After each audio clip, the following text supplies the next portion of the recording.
자, 문학비책 박지원의 광문자전 보도록 하겠습니다. 작가가 누구라고요? 박지원. 자, 그러면 박지원 일단 소설이에요. 그럼 맞아요, 여러분. 박지원의 소설인데 현대어로 깔끔하게 써 있네. 당연히 무슨 소설일까요? 한문 소설이겠죠. 한글 소설은 중세국어 표기되어 있잖아, 얘들아. 근데 현대어로 이렇게 예쁘게 깔끔하게 표시되어 있다는 거, 아래가 없다는 건 한문 소설이라는 거죠. 한문이기 때문에 현대어로 해석을 해놓은 거지. 한문 소설이고요. 얘는 아주 굉장히 독특한 소설이에요. 그래서 문학사적인 의의가 굉장히 높은 소설이 되겠습니다. 일단 우리 박지원의 특징 아시잖아요, 여러분. 박지원 조선후기 뭐예요? 성리학자라고? 실학자. 왜 그래, 은지야? 조선후기 실학자단가. 특히 박지원은요, 북학파죠, 여러분. 그래서 청나라와의 교류를 통해 부국강병을 꿈꾸는 사람인데요. 한마디로 명분이니 실리니? 실리. 그렇지. 명분이 아닌 실리. 당시 청나라는요, 전 세계 은의 80%를 소유하고 있을 정도로 대세국가예요, 여러분. 전 세계의 은의 80%. 어마어마한 부국이란 말이죠. 그런데 무슨 오랑캐라고 무시하면서 자꾸만 성리학자들이 청나라는 우리 어버이의 원수다. 우리 어버이는 명나라니까요. 명나라의 원수다 하면서 자꾸만 무시하는 거야. 그러니까 이제 답답한 거죠, 박지원이. 현실을 좀 봐라. 대세 청나라다. 일단 우리가 청나라와 교류를 해서 부국강병을 해야 복수도 할 수 있다. 그게 이제 박지원의 생각이었죠. 그래서 박지원의 소설에서는요, 다 은근히 비꼬고 풍자하는 요소가 숨어 있어요. 명분에 집착하는 사람들에 대한 풍자가 다 있죠. 그래서 박지원 소설이다 그러면 한문 소설이고 풍자 소설이겠구나 라고 배경 지식을 가지고 출발을 하면 되겠습니다. 자, 한번 읽어보도록 할게요. 단편 소설이라 아주 짧아요. 광문이란 자는 한 비렁뱅이다. 여기서부터 처음부터 이상하다는 걸 느껴야 돼요. 일단 여러분 이름이 광문자가 아니죠? 광문. 얘들아, 자는 놈자자예요, 지금 이거. 그러니까 광문이란 사람의 일대기 이렇게 되는 거거든요. 그러니까 이름이 광문이야. 광문이라는 사람의 전 일대기 이렇게 되는 거죠. 자, 그러면 이 광문이란 사람의 지금 직업이 뭐랍니까, 여러분? 비렁뱅이.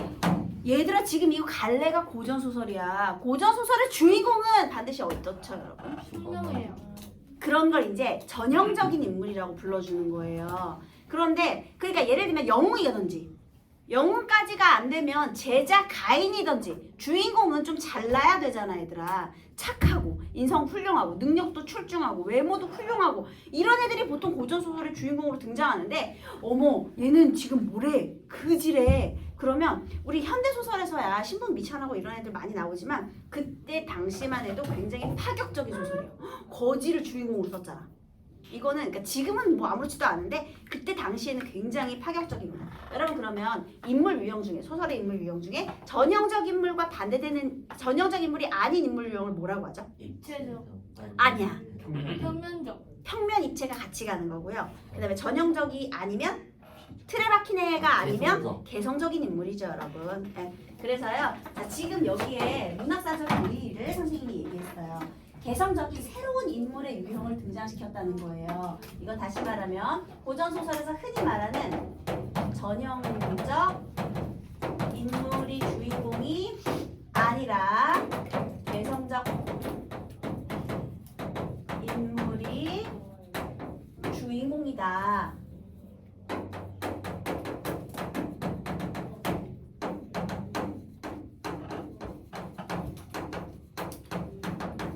그러니까 신분이 미천한데 주인공이 되었다라는 게 당시에는 굉장히 파격입니다. 그래서요, 새로운 인물형을 제시하는 것이 바로 문학사적 의의가 되겠습니다. 새로운 인간형을 제시했다라는 점에서 문학사적인 의의. 사실 이게 제일 중요해요. 이게 처음부터 끝까지 이게 다예요. 그러면 어떤 새로운 인간형이냐 이걸 보도록 할게요. 그는 일찍이 종로 네거리 저자에 돌아다니며 밥을 빌었다. 종로는 종로거든요. 얘들아, 빌다가 무슨 뜻이에요? 밥을 빌었다. 그걸. 맞아요. 그래서 너네 욕할 때 이런 빌어먹을 그 뒤에 뭐가 생략된 거야? 얘 빌어먹을 놈아. 이게 생략이 된 거죠. 한마디로 이 그지 새끼야 이런 뜻이죠, 여러분. 이런 빌어먹을 이런 뜻이 그런 욕이에요.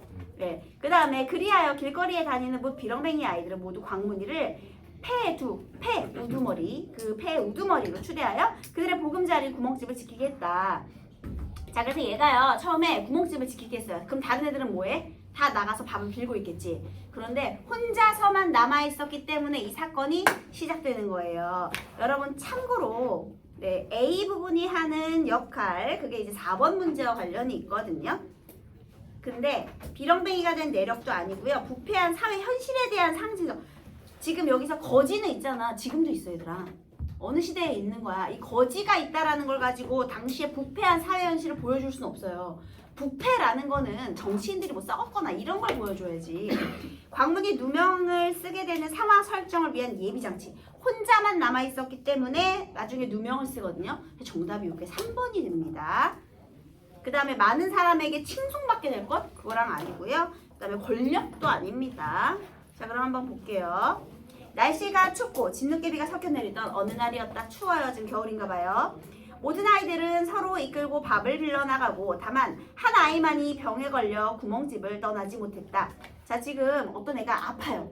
그런데 한 아이만 밥을 빌려 나가지 못하고 광문이랑 둘이 남은 상황입니다. 이고 그 아이의 추위는 점차 더하여 신음하는 소리가 유달리 구슬펐다.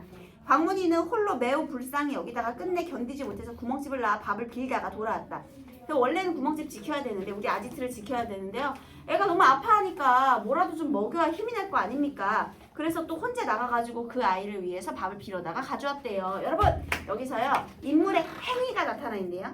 이 인물의 행동을 통해서 인물의 어떤 특징을 제시하죠? 이 성격 어떤 것 같아? 착하고 마음씨가 따뜻하고 상대방을 배려하고 이런 거죠. 그래서요 이 광문이는요 지금 행동을 통해서 따뜻한 인간애를 지닌 인물이다.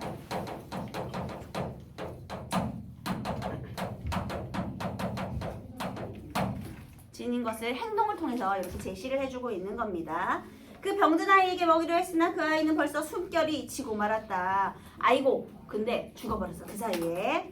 이윽고 뭇 아이들이 구멍집으로 몰려 들어왔다. 그들은 광문이가 그 동물을 죽인 것이라 의심하여 서로 깨하여 광문이를 두들겨 구멍집에서 몰아냈다. 왜냐하면 둘만 있었는데 한 명이 죽었잖아요. 그러니까 이 뭇 아이들 광문이가요 얘가 의심을 하고 얘를 쫓아낸 거예요. 두들겨가지고요. 그러니까 왜 처음에 이런 의심의 상황이 발생했다고요? 둘만 남겨두고 갔잖아. 그래서 우리 A가 이렇게 그 나중에 이제 누명을 쓰게 되는 상황 설정을 위한 예비장치가 되는 겁니다. 이윽고부터 아이들이 구멍집으로 와서 일단 때려서 쫓아냈고요. 광문이 하는 수 없이 도망하여 밤중에 엉금엉금 기어서 동네 집으로 들어가서 그 집 개를 놀래 깨웠다. 이제 광문이는 도망가야 되잖아요. 그럼 이제 어디로 숨어 들어가야 되겠지. 근데 또 들어갔는데 거기서 강아지가 빵빵빵빵 짖었겠죠. 개소리에 잠을 깬 그 주인 영감이 밖으로 나와 광문이를 잡아묶었다. 자, 주인 영감은 광문이를 보고 정체가 무엇이라고 생각했을까요? 한밤중에 들어오니까 도둑인 줄 알았겠지. 광문이는 나는 원수들을 피해온 놈이유. 조금도 조죽질할 뜻은 없어요. 주인 영감이 귀엽고 내 말을 믿지 않는다면 빨간 아침 나절에 종로 저자에서 밝혀드리겠어요. 오늘따라 사투리가 안 되네요. 네. 그래서 어쨌든 간에 여기서 향토적인 느낌을 주기 위해서 이렇게 충청도 사투리를 쓰고 있네요. 그죠? 자, 그래서 여기서 얘가요. 그 누구를 만났느냐. 처음에 주인 영감. 그래서 처음에는 주인 영감이요. 광문이를 의심했죠. 도적으로 의심했어요. 그런데 얘가 아니에요. 내가 밝혀드리겠어요 했어요. 그의 말씨는 정말 꾸밈없는 순진 그대로이다. 게다가 또 얘는 따뜻한 인간에도 지녔고 또 어떤 성격? 순진하다. 얘들아 이 부분은 어때요? 서술자가 직접 설명해주고 있죠. 그래서 행동으로 간접적으로 드러낸 부분, 얘는 직접적으로 설명한 부분, 간접 제시, 요약 제시 이런 서술상의 특징도 확인할 수가 있습니다. 주인 영감은 벌써 마음속으로 광문이가 도적이 아님을 알아채고는 그 이튿날 새벽에 풀어줬다. 이 주인 영감도요 여러분 아주 독특합니다. 아니요 하는데 벌써 그 말투 속에서 얘 찐이네, 얘 진짜 아니네 이걸 알아챘대요. 그러니까 무슨 관심법으로 마음을 꿰뚫어보는 것도 아니고 이 사람이 얘 말만 듣고도 얘가 진짜인지 아닌지 판단했다는 거죠. 한마디로 이 주인 영감도요 안목이 있는 사람입니다. 안목, 사람 인재를 알아보는 안목이 있는 사람이에요. 그래서 이튿날 풀어줬대요. 광문이는 꼭 감사를 드리고 거적대기를 얻어갖고는 가버렸다. 근데 거적대기를 또 달라고 하더래요. 거적대기가 뭐야 얘들아? 집 엮어서 만든 그 이렇게 가마니 있잖아, 가마니. 그걸 얻어서 가져갔대. 그래서 제가 저게 왜 필요하지? 그 행동을 본 주인 영감은 끝내 그의 역에 몰래 그의 뒤를 밟았다. 마침 못 비렁뱅이가 한 시체를 이끌고 수포교에 이르러서 그냥 다리, 청계천 다리 같은 거예요. 그 시체를 다리 아래 던지고 가버린다. 자, 애가 일단 죽었잖아요. 광문이는 쫓아냈고. 그럼 이제 죽은 시체가 남아있겠죠? 근데 묻 아이들이 그 아이의 시체를 어떻게 처리했다고요? 그냥 밑으로 던져버렸대. 근데 얘들아, 우리 또 조선시대를 생각해보세요. 조선시대 때 시체는 어떻게 처리해야 돼요? 묻어야 돼요. 묻어야지. 왜냐하면 우리 부모님께 물려받은 소중한 몸, 머리카락도 안 자르고 손발톱도 손발톱은 아니지만요. 우리 머리카락도 잘 안 자르잖아요. 그런데 죽은 다음에도 그냥 방치하면 동물들이 와서 내 시체를 훼손할 거란 말이지. 그러니까 죽은 다음에도 걔를 곱게 묻어주는 게 우리 장례 풍습이란 말이에요. 심지어 그냥 모르는 사람을 발견했더라도 대충 이렇게 땅에 묻어주고 이렇게 비석 하나 세워주고 이런 게 인정인데, 심지어 같이 살던 친구야. 근데 어떻게 했어? 귀찮으니까 밀어서 물 아래로 빠뜨려 버린 거야. 심지어 그냥 방치한 것보다 더 나쁜 거야 얘들아. 왜냐면 그냥 방치하면 이제 썩으면 이제 냄새 날 테니까 그냥 저로 치워버린 거죠. 너무 어때요 여러분? 못됐지? 네. 뭘 인정하죠? 그래서요 우리 이렇게 인간애가 넘친다라는 것, 인정이 없다라는 말을요 우리 뭘 인정하다라고 합니다. 여러분, 이 아이들이 뭘 인정하다라는 것도 이 아이들이 시체를 처리하는 행동을 통해서 간접적으로 제시하는 부분이 되겠죠. 그래서 광문이가 다리 속에 숨었다가 그 시체를 거적대기 속에 싸서 남몰래 지고 가서 서문 밖 무덤 사이에 묻고 나서 울면서 무슨 말을 중얼거린다. 뭐라고 중얼거렸을까요? 으이구, 다음 세상에서는 부잣집에 태어나구만, 뭐 이런 얘기겠지 얘들아. 그러니까 뭐 한 거예요? 장례를 치러준 거죠. 그래서 얘 어때? 또 장례를 치러주는 이 행위를 통해서 또 한 번 따뜻한 마음씨를 확인할 수가 있죠. 그래서 너무 착하잖아. 그것을 본 주인 영감은 광문이를 잡고 그 영문을 물었다. 광문이는 그제야 그의 앞서 한 일과 어제 한 일을 숨김없이 다 밝혔다. 여러분 있잖아요. 여러분이 나중에 수능 문제를 풀잖아요. 그러면 평가원이 어떤 문제 유형을 좋아하느냐? 이런 거 좋아해요. 얘들아, 아까 전에 얘를 왜 풀어줬어? 내용 듣고 풀어줬어? 아니요? 저는 잘못이 없어요. 전 도적이 아니에요. 저는 원수를 피해서 왔어요. 그 말투가 순진해서 그 성품을 짐작하고 풀어준 거거든요. 그리고 이 사실관계를 알게 된 건 언제야? 그 다음 날이죠. 그래서 이런 사건의 선후관계 이런 걸 평가원 놈들이 굉장히 좋아합니다.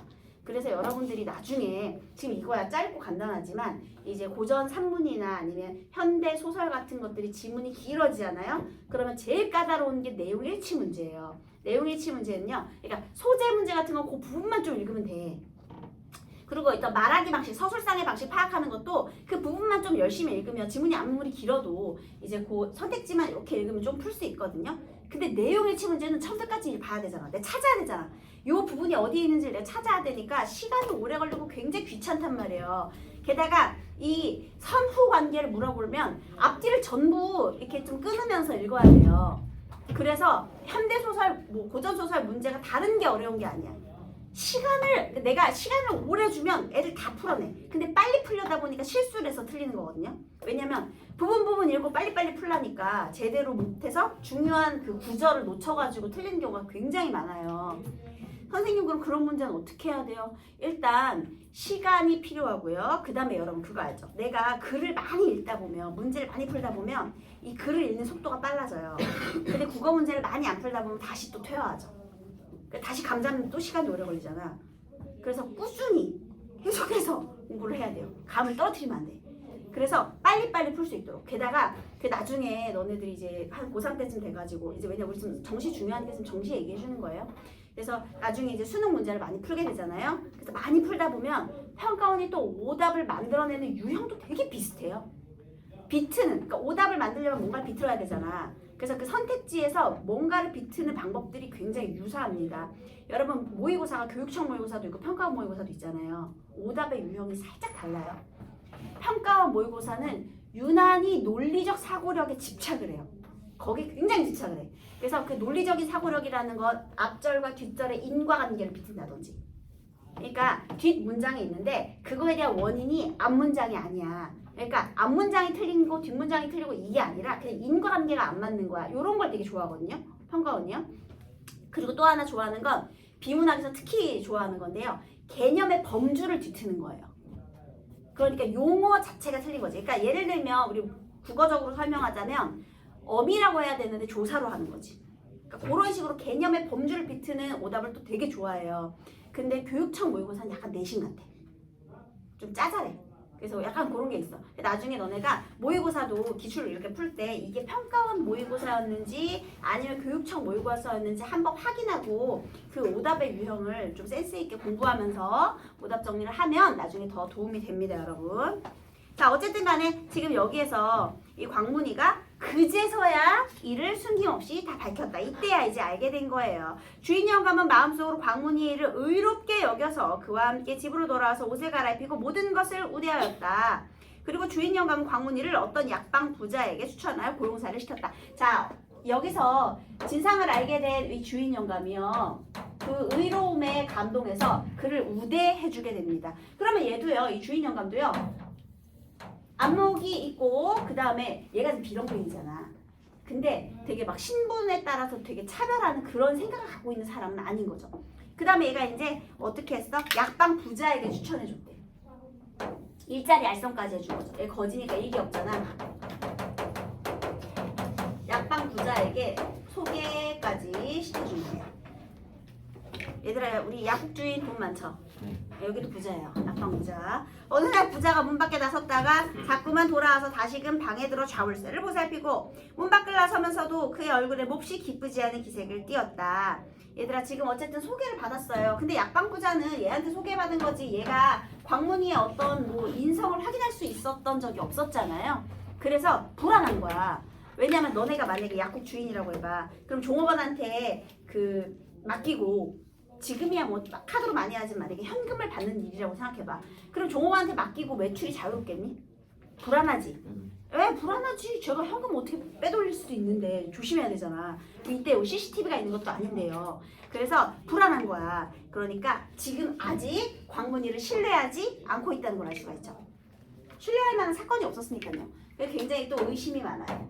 약방 부자도요. 처음에는 의심을 했죠. 네, 그 다음에요. 또 그의 얼굴에 몹시 기쁘지 않은 기세, 뭔가 불안합니다. 그는 이윽고 돌아 깜짝 놀라더니 광문이를 물끄러미 보며 무엇을 말할 듯 하다가 얼굴이 변한 채 그만 그치고 말았다. 자, 왠지 뭐가 없었을 것 같아요? 들어와서 무슨 일이 있었을까? 지금 돈이 뭔가 없어진 거야. 돈이든 뭔가 물건이든 뭐가 없어졌어. 그래가지고 처음에 광문이를 쳐다봤겠죠.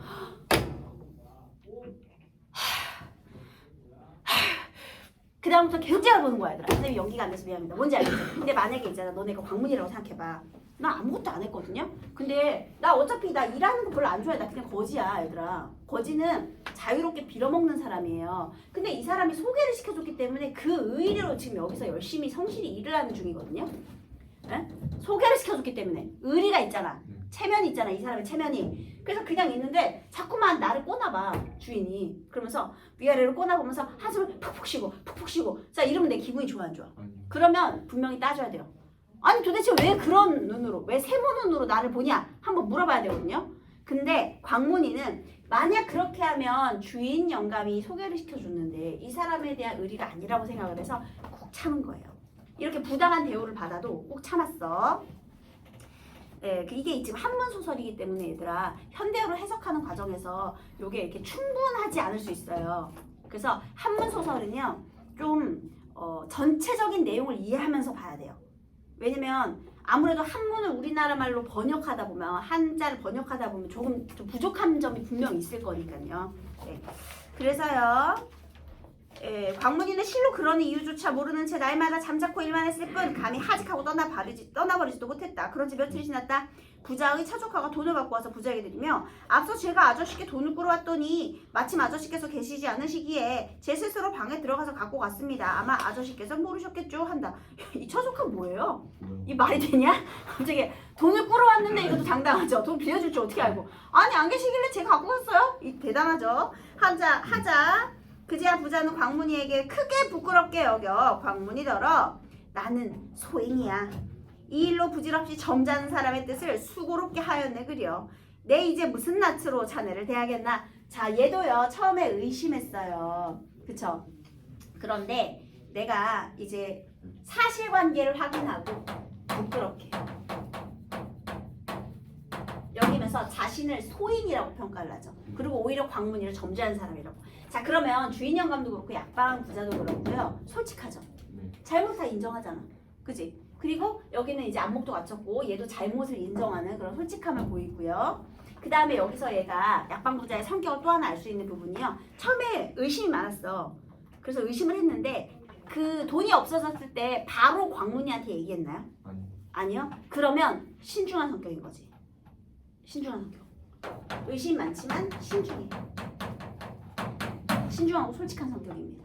그쵸? 그래서 이런 것도 알 수가 있어요. 그래서 또 오답을 만들 때 그 돈이 없어지자 광문이에게 크게 화를 낸 일로 부끄러워하였다. 이렇게 하면 이제 틀린 거지. 크게 화를 내지 않았어요. 참았어. 그러니까 이런 관계, 이런 것들이 중요하게 되는 거죠.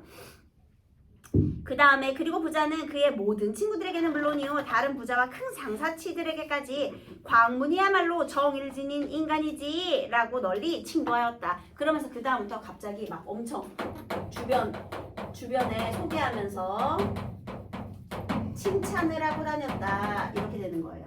자 여기서요 우리 이 내용의 구성을 한번 볼까요? 원래 고전 소설은 어떤 구성 방식을 택하고 있죠? 일대기적 구성. 자 어떻게? 일대기적 구성이 뭔데? 어떤 부모 밑에서 어떻게 태어나서 걔가 어떤 성장 과정을 거쳐 어떻게 되고 그리고 나중에 이제 죽을 때까지 이게 일대기잖아요. 태어나서 죽을 때까지. 근데 광문이는 그냥 비렁뱅이부터 시작했죠. 얘가 어떤 부모 밑에서 어떻게 태어났는지 왜 거지가 되었는지 이런 거 없어요. 그 다음에 이 주인 영감을 만났을 때 1화 이 따뜻한 인간애를 보여주는 1화죠. 그 아이의 시체를 처리하는. 자, 그 다음에 약방 부자와의 1화 의리가 있다는 걸 보여주는 거죠. 이해되셨나요? 자, 그 다음에 얘가 이제 칭찬하고 다녔잖아요. 그래서 이제 사람들이 이제 광문이를 알게 됐어요. 이 뒤에 있는 내용이 자, 우리 139쪽에 5번 보기를 한번 잠깐 읽어보겠습니다. 남들이 혹시 그에게 살림살이를 차려주려 하면 그는 얘가 이제 성실하고 의리도 있고 하니까요. 야, 너 이렇게 비렁뱅이라는 것은 정해진 거처가 없잖아요. 그러니까 우리 집에 와서 숙식을 제공해 줄 테니 여기에서 일하면 어때? 이런 제안할 수 있잖아요. 그러면 그는 나는 부모도 아니 계시고 형제 처자마저 없는 인간이니 무엇으로 살림살이를 한단 말이야. 뿐만 아니라 아침나절이면 노래를 부르며 저자로 들어갔다가 해가 저물면 저 부귀가의 문턱 밑에 피로한 몸을 쉬지 않우. 그리고 서울의 집 호수가 8만에 날마다 그 처소를 옮기는 만큼 내 아무리 나이를 많이 산다 하더라도 골고루 다니지 못할 게 아니우 하고 사양했다. 이게 무슨 소리예요? 이 종로에 있는 모든 부잣집 처마 밑이 다 내 집이라는 거지. 8만 호가 있어. 호가 이제 세대잖아요. 그러면 나 거기서 하룻밤만 자도 평생을 다 못 자. 자, 이 일화를 통해서는 또 이 광문이의 어떤 성격을 알 수가 있죠? 일단 자유롭고요. 그 다음에 헛된 영욕에 관심이 없죠. 이런 얘기 하고 싶었던 거야, 박지원이. 제발 명분에 집착하지 마. 왜냐면 있잖아. 신분이 높으면 다 인성이 훌륭해? 신분이 낮으면 다 인성이 안 좋아? 아니지. 그 얘기를 하고 싶었던 거야. 신분이 중요한 게 아니야. 그럼 뭐가 중요해? 내면이 중요한 거지. 그래서 거지를 설정했고요. 그 다음 또 하나 명분이 중요한 게 아니야. 실리가 중요하지. 이 얘기를 하고 싶었던 거야. 외면이 아니야. 내면이 중요한 거야. 이 얘기를 하고 싶었던 거죠. 그래서 지금 여기에서 또 그 다음에 이제 이 광문이의 이 말을 통해서요. 얘는 따뜻한 인간에 지녔다. 순진하다. 그 다음에 의리가 있다. 그 다음에 헛된 영욕에 대한 관심이 없다. 자유롭다. 뭐 솔직하다. 이런 인간형을 제시하는 거죠. 그래서 이런 특징이 드러나 있습니다. 그러면 얘는 일대기적 구성이 아니고요. 일화 중심의 구성. 자, 일화 중심의 구성을 통해서 뭘 드러내요? 이 인물의 특징을 강조할 수 있겠죠. 잘 드러낼 수 있겠죠. 광문이라는 인물을요. 여러분 이 광문자전이라는 소설도 중요하지만 지금 여러분이 배우고 있는 이 감상 방법 같은 거 있잖아요. 그치? 선생님이랑 같이 수업을 하면서 느끼는 감상 방법 이런 거를 잘 기억해 놓다가 모르는 작품이 나와도 이렇게 분석할 수 있어야 돼요, 여러분. 그래서 근거와 함께 잘 생각을 해보세요. 그래서 배경을 이해하는 게 중요해요. 자, 빨리 답을 맞춰보겠습니다. 이 작품에 대한 설명으로 적절하지 않은 것은 당시 사회를 사실적으로 묘사한다. 사실적이에요. 왜냐면 막 거지 얘기도 나오고 하니까요. 그 다음에 조선 후기 한글로 쓰여진 단편소설. 얘들아, 박지원의 소설은 한글 소설이 없습니다. 박지원은 다 한문 소설이거나 한문 수필이에요. 그래서 틀렸어요. 양반 사회를 풍자하려는 의도 맞죠? 갈등의 전개보다는 주인공과 관련된 일화를 나열했다. 맞는 소리예요. 그 다음에 갈등의 전개가 선생님 여기서 주인 영감이 의심하고 약방 부자가 의심하고 그런 게 다 갈등 아니에요? 또 이렇게 물어보는 친구 있을 수 있겠죠. 그런데 갈등이 중심이 되려면 선악의 대립이 있다든지 얘들아.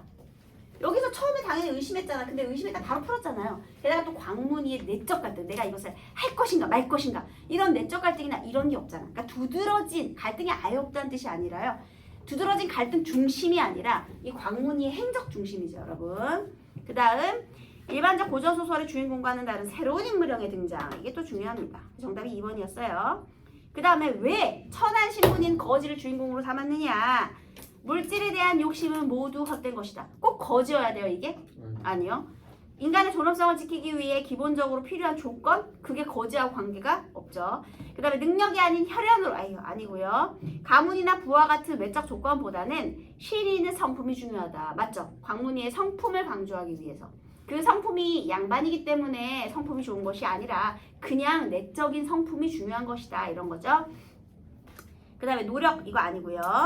그래서 정답이 4번이었어요. 그 다음에 3번 광문에 대한 설명을 어렵다는 것은 제자가 인용 인물 맞아요? 아니요. 아닙니다. 출생 신분의 제약으로 뜻을 펼치지 못한다. 얘들아 여기서 이제 여러분 여기서 헷갈릴 수 있어요. 선생님 얘 거지니까요. 어쨌든 그 있잖아요. 했는데 중요한 건 출생 신분의 제약은 있을 수 있어요. 거지니까요. 근데 맞아요. 뜻을 펼치려 하는 인물이 아니에요. 자유로운 인물이지. 그치? 여기서 주제의식을 항상 생각을 해야 돼 얘들아. 문제를 풀 때 그냥 선택지만 있는 게 아니라 항상 있잖아요. 오답이나 정답은요. 결국에는 주제를 가장 효과적으로 드러내기 위한 것과 관련이 있어. 애초에 문제를 왜 만드는지 한번 생각을 해봐. 문제는 왜 만들겠니? 감상 능력의 평가예요, 여러분. 문학작품의 경우. 그러면 감상 능력, 이 작품에서 가장 중요한 것과 관련된 질문을 해야 되는 거야. 맞죠? 그래서 항상 어떤 작품이 나오면 이 작품의 특징을 잘 기억을 해놔야 돼요. 왜냐면 그것과 관련된 문제를 만드니까. 봐봐라. 여기도 지금 뭐가 중요하다고 했어, 선생님이? 이게 중요한 거야. 그 다음에 박지원의 또 생각이 중요한 거야. 그러니까 이걸 가지고 계속 문제를 만드는 거죠. 그래서 오답도 그런 식으로 만들기 때문에 그런 내가 만약에 문제가 잘 안 풀려 꼭 두 개 중에 하나가 남잖아요, 여러분. 그럴 때는 한 발자국 물러나서 이 작품의 가장 중요한 특징이나 이 작품의 주제 그리고 작가 이런 걸 한번 크게 한번 숲을 한번 생각을 해보세요. 그러면 이제 답이 보이는 경우가 많습니다. 표현 방법도 마찬가지예요. 주제를 가장 효과적으로 드러내기 위한 표현 방법이 정답과 관련이 있는 경우가 많아요. 자, 그 다음에 광문에 대한 설명으로 가장 적절한 것에서 그 다음에 3번 사람으로서의 도리를 알고 정이 있으며 욕심이 없는 인물 너무 중요하죠. 이걸 강조하고 싶었던 거야. 그 다음 양반의 병폐를 개혁 아이고 아니죠. 성격이 변해 아닙니다. A는 했고요. 자 5번 보도록 하겠습니다. 5번에서 그래서 요 보기에 드러난 모습으로 적절한 것. 얘들아 또 이런 거는 윗글이 중요한 게 아니라 보기의 내용이 들어갔다. 그러면 이 보기를 보고 풀어야죠. 그래서 정답 몇 번입니까? 5번이죠. 그 다음 6번. 이 작품을 쓰게 된 동기에 대한 건데요. 이 보기를 읽고 무엇에 비판하고자 했는가를 보는 거예요. 그러면 또 얘들아 보기를 보고 보기에서 비판하고 있는 사회 현실만 찾으면 되는 거 너무 어렵게 생각하지 마세요. 광문은 궁한 거린으로서 그 명성이 실상보다 더 컸다. 그러니까 광문이 거진데요. 명성이 높았대. 왜냐면 이렇게 다들 사람들이 칭송한 거였으니까요. 즉 실제 모습은 더럽고 추하여 보수할 것 없었지만 성품과 행적으로 나타난 모습만은 참으로 대단한 것이었다. 그러면 신분이 낮아도 어쨌든 인품이 중요하다는 거죠, 여러분. 그리고 그는 원래 세상에서 명성 얻기를 좋아하지도 않았다. 그러나 않았으면 광문은 신분에 얽매이지 않았어도 신분이 좋지 않았어도 명성이 훌륭했다는 거죠. 그러나 그는 원래 그러나 형벌을 면하지 못하였다. 그렇지만 나중에 이제 뭐 형벌을 면하지 못했대요. 하물며 도둑질로 명성을 훔치고 돈으로 산 가짜 명성을 가지고 다툴 일인가? 자, 여기 뒤가 중요하죠. 도둑질로 명성을 훔쳤다? 돈으로 산 가짜 명성? 이거 조선 후기에 무슨 세태를 비판한 거겠니? 신분에서 맞아요. 신분을 매매하는 것을 비판하는 거야. 신분이 뭐가 중요하냐? 내면이 중요하다. 이 얘기를 하고 싶어. 자, 그래서 뭐예요? 정답은 3번이 되는 겁니다. 여러분 저번에 선생님하고 유충열전 했죠? 그럼 유충열전 고전소설의 주인공의 차이 이거는 뭐 제자가 인형 인물이냐 아니면은 개성적 인물이냐 전형적 인물이냐 그거 물어보면 되겠습니다.